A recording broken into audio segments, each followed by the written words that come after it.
तो हेलो मेरे मित्रों और मित्राणियों, कैसे हैं आप सभी। तो आज मैंने की है शॉपिंग। ये देखो, इबादत से मैंने लिया है कुर्ते लिए। ये मैंने यहाँ पे फैला रखे हैं कुर्तों को। ये देखो, ये एक तो ये कुर्ता है और एक है ये वाला कुर्ता।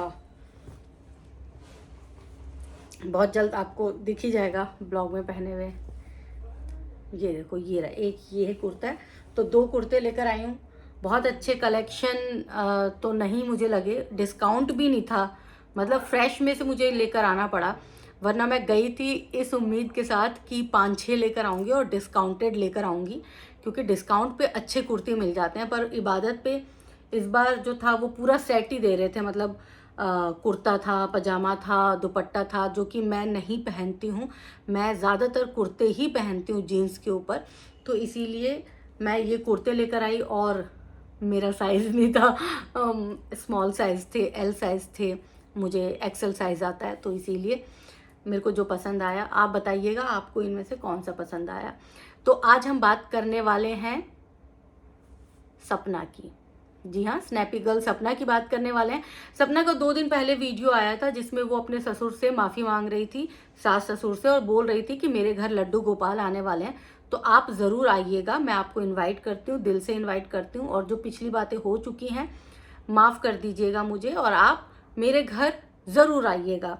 होना तो ये चाहिए था, अगला इंसान यानी कि सास ससुर अगर रिश्ता वाकई में रखना चाहते, उनके लिए, उनके दिल में अपनी पोतियों के लिए जरा सा भी प्यार होता, तो वो सब कुछ भुला के ज़रूर जाते।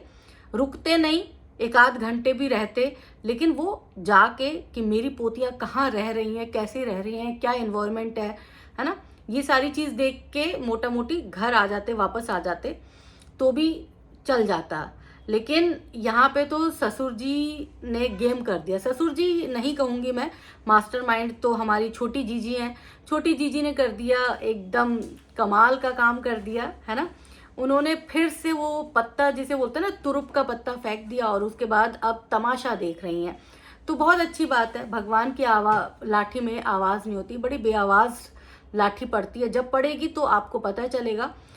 और मैं कभी आपके लिए ये नहीं चाहूँगी कि आप सपना की सिचुएशन में आओ, लेकिन कभी खुद को सपना की सिचुएशन में रख के ज़रूर सोचना, और ये भी सोचना कि क्या आप किसी दूसरे का हक खा रहे हो। बहुत सारे लोग हो सकता है आपको सपोर्ट करें, लेकिन आई एम सो सॉरी, मैं आपका सपोर्ट नहीं कर सकती, क्योंकि मुझे लगता है कि आप दूसरे का हक खा रहे हो। आप दूसरे के घर में उसी की एंट्री पर नागिन बन के बैठी हुई हो, और दूसरे को आपने इस तरह से मैनिपुलेट कर रखा है कि वो बंदा अपने बहू के बारे में, अपनी पोतियों के बारे में सोच ही नहीं पा रहा। वो इसलिए नहीं सोच पा रहा क्योंकि आप सोचने नहीं दे रही हैं। आप रास्ते की रुकावट बनी हुई हैं। जब परिवार में 2 लोगों के बीच झगड़ा होता है ना, तो एक शातिर इंसान हमेशा यही चाहता है कि इन दोनों के बीच जो है ना, वो सुलह ना हो जाए। क्यों? क्योंकि उससे उसका घाटा हो जाता है ना। वरना तो वो इधर की चुगली इधर, उधर की चुगली उधर करके मुनाफे दोनों हाथ में लड्डू होते हैं। तो आपका ये हाल है। आप क्या है, आप अंकल आंटी के यहाँ रह के लड्डू अपने दोनों हाथ में आपने रखे हुए हैं, मस्त आपकी लाइफ कट रही है। अब आपने ये, आपका ये श्योर हो गया है कि चलो मेरे को यहीं रहना है। और कहीं ना कहीं मुझे लगता है कि यही सब्ज बाग दिखाया जा रहा है अंकल आंटी को, कि भाई आपके बुढ़ापे की लाठी मैं बनूंगी, तो सारी संपत्ति मुझे दे दो, रहने दो, सपना जिस हाल में है रहने दो, बच्चियों की क्या जरूरत है। वरना ऐसा कौन सा दादा दादी होगा जो अपनी पोतियों को देखने तक के लिए नहीं जाना चाहता होगा। मतलब वो आपको लेने के लिए, अंशु को लेने के लिए, यानी कि छोटी जीजी को लेने के लिए उसके गांव जा सकता है इंसान, दोनों मियाँ बीवी जा सकते हैं, पर अपनी पोतियों को देखने के लिए ये इंसान एक बार नहीं जाएगा। और यहाँ तक कि अंकल जी ने तो साफ कह दिया कि सपना से मेरा कोई रिश्ता नहीं है, बच्चियों से मुलाकात करने जब जाना होगा तो मैं चला जाऊंगा। बड़े ही अनमने ढंग से बोला कि मतलब समझ में आ गया कि ये क्या ही बच्चियों से मिलने के लिए जाएंगे, अंशु से तो फुर्सत ही नहीं मिल रही इनको। छोटी जीजी जो हैं वो अपने शातिरपंती में फिर बोलेंगे कि भाई छोटी जीजी जो है वो शातिर नहीं है, मासूम है। अरे वो 16 साल की लगती है विचारों से, कहीं से कहीं तक वो 16-17 साल की नहीं लगती है। वो एक जनानी की भी जनानी लगती है। ऐसी तो जनानियां घर में भी नहीं होती हैं, इतनी षड्यंत्रकारी। और परवरिश में ही खोट, मैं कहूंगी ऐसी लड़कियों की परवरिश में ही खोट है, जो दूसरे की संपत्ति हड़पने का मन बना चुकी हैं। दूसरों के लिए जो गड्ढा खोद रही है ना, कल को ऐसा ना हो कि उस गड्ढे में आप खुद गिर जाओ। अभी आपकी एज कम है, लेकिन आपके एक्सपीरियंस से लगता नहीं है कि आपकी एज कम है। और जिस तरह से आप एक औरत का दिल दुखा रही हैं, जो एक बहुत बड़े सदमे से, दो बड़े सदमे से निकली है, उसका मेंटल स्टेट किस तरह का रहा होगा वो समझ भी नहीं सकते। आप उस चीज को महसूस भी नहीं कर सकते, आसपास भी नहीं फटक सकते। आप जो ये ड्रामे करते हो ना कि मेरे भाई चले गए, मेरे 2 भाई चले गए, अरे आपके 2 सगे भाई थोड़े ना गए हैं। आप सगे भाई आपके हैं ना, आपके 2 सगे भाई नहीं गए हैं, लेकिन उसके तो 2 पति चले गए। 2 पति 4 साल के अंदर उसने अपने 2 पतियों को खो दिया, अपनी दोनों बच्चियों के दोनों बाप को खो दिया। अब वो अपनी दोनों बच्चियों के साथ किस स्थिति में रह रही होगी। लोग उसे मनहूस बोल रहे होंगे, लोग उसको पता नहीं क्या क्या बोल रहे होंगे, लेकिन ये सारी चीजें सह के भी वो अपने बच्चियों की परवरिश कर रही है। वो भी नहीं देखा जा रहा है ना। थोड़ी सी शर्म अगर हो तो जरूर करना शर्म, क्योंकि तुम्हें शर्म करनी चाहिए छोटी जीजी। तुम्हें शर्म करनी चाहिए। किसी दूसरे का घर तोड़ के अपना घर बनाने की जो कोशिश कर रही हो ना, तो जिंदगी भर नहीं बन पाएगा तुम्हारा घर। तुम्हारा मन अशांति रहेगा। तुम्हारे मन में जो कालापन है ना, वो तुम्हारी जिंदगी को भी काला कर देगा। इसको बद्दुआ मत मानिएगा, मैं आपको बद्दुआ नहीं दे रही, लेकिन जैसा जो करता है ना, उसका कर्म वैसा मिलता है। अगर आप कर रहे हो ना, गलत कर रहे हो, तो आपको गलत ही मिलेगा।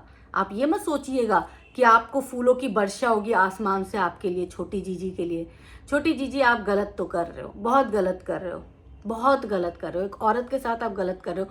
आपने उससे उसका ससुराल छुड़वा दिया, आपने एक दादा दादी से उसके पोतियों को छुड़वा दिया, और उसके बाद आप मजे ले रहे हो।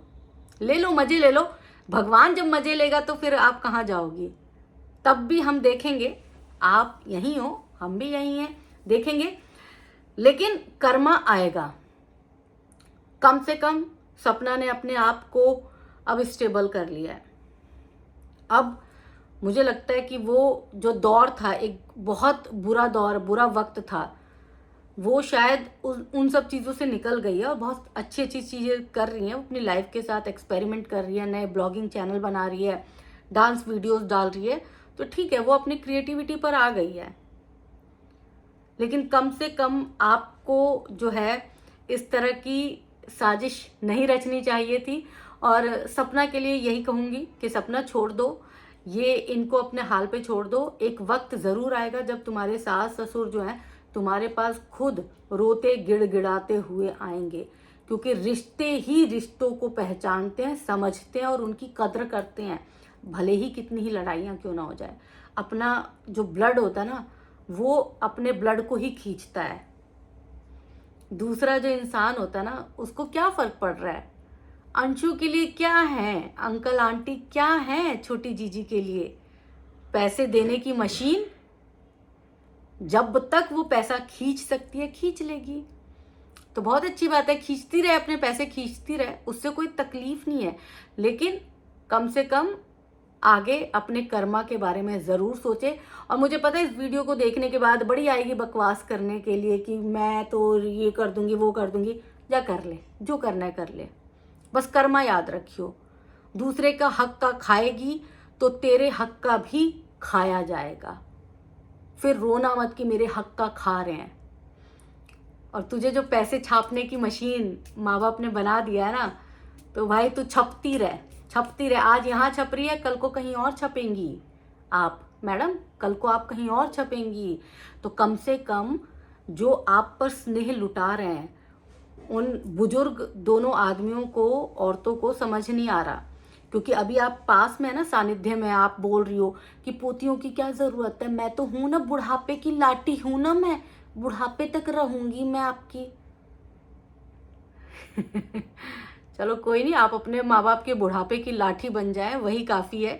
दूसरों के बुढ़ापे की लाठी के लिए कोई दूसरा है, तो दूसरों को अलग कर रहे हो ना, रिश्तों को अलग कर रहे हो तो मत करो। और अंकल ने जिस तरह से आज जो है बोला है भाई, मुझे तो बिल्कुल भी अच्छा नहीं लगा। आपकी बहू ने पहल किया, आपकी बहू आई भी थी, आपकी बहू ने खुद वीडियो पर आपको इनवाइट किया, फ़ोन किया, सब कुछ किया, और आपने उसके बाद बोला कि मैं क्यों जाऊं, मेरे पे तो ये आरोप लगाया था, मेरे पे तो वो आरोप लगाया था। तो आपने भी कोई कम आरोप नहीं लगाए थे, आपने भी बहुत आरोप लगाए थे। जब लड़ाइयाँ होती है ना तो दोनों तरफ से फूल नहीं बरसाए जाते, दोनों तरफ से अपशब्द ही कहे जाते हैं, और ऐसे अपशब्द कहे जाते हैं कि सामने वाला हर्ट हो जाए। तो अगर आप ये चाहते हैं ना कि मैंने तो फूल नहीं बरसाए, मैंने तो गालियां दी, अब जो है वो सामने से बस फूल बरसाती रहे, तो ऐसा नहीं होता। लेकिन अगर चीज़ें ख़त्म होने वाली होती तो ख़त्म कर देना चाहिए था, लेकिन मुझे नहीं लगता कि आप ख़त्म करना चाहते हो, क्योंकि आपके मन में तो अंशु के लिए अपार प्यार है। तो आप उस अपार प्यार के साथ अंशु के बने रहें, अंशु से जुड़े रहें, और बुढ़ापे की लाठी समझ के उस पर लदे रहें। ठीक है, भूल जाएं आप अपनी पोतियों को, अपने बेटों को भी भुला दीजिएगा। ऊपर जाएंगे, अमर होके तो कोई आया नहीं है। 10 साल 20 साल जब भी ऊपर जाएंगे तो बेटों को जवाब देना पड़ेगा, दोनों बेटों को, सूरज जी को, राजवीर जी को जवाब दोगे ना कि आपने उनके जाते उसकी पत्नी के साथ, और खास कर पत्नी को छोड़ दो, उनकी बेटियों के साथ क्या किया, जवाब देना पड़ेगा ना। उनके अपने खून के साथ क्या किया था, तो ये सोच लीजिएगा आप।